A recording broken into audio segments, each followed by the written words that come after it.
Hello friends, in this video I'm gonna show you how to edit your profile on Sono Music app. Let's see how to do it. First of all, open your app.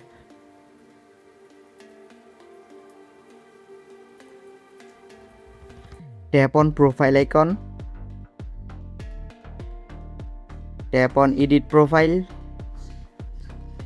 Select your profile picture. Here you can see two options. First, choose from gallery, and second, take a photos. Choose anyone.